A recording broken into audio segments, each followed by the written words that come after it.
To'xtosunov Madash. Degilmen 2-yılı толгон.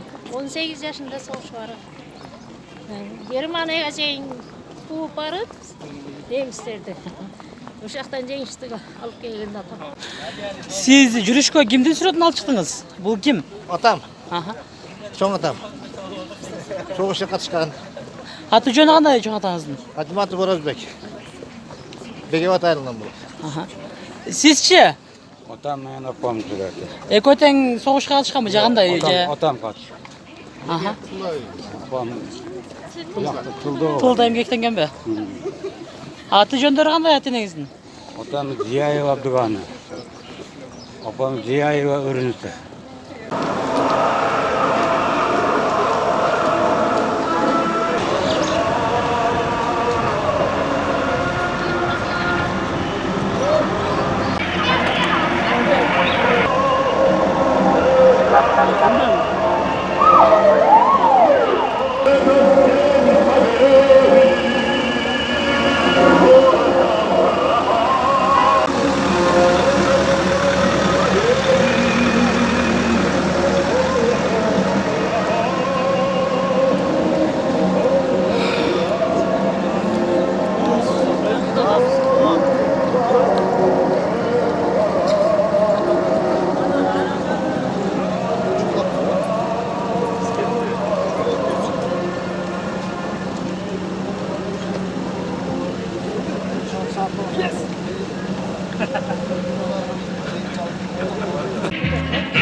Босиком пробежаться по росе. Пол Европы шагали в пол земли. Этот день мы приближали.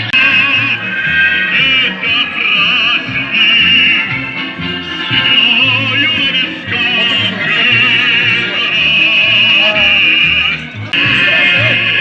День победы, день победы, день победы.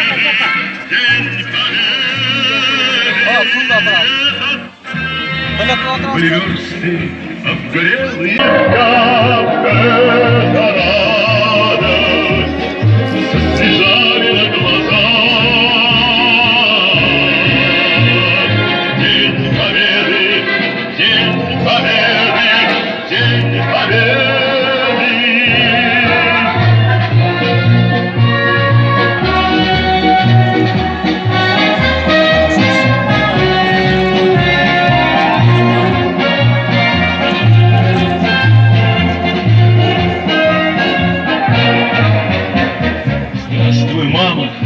Возвратились мы не все, босиком пробежаться по росе.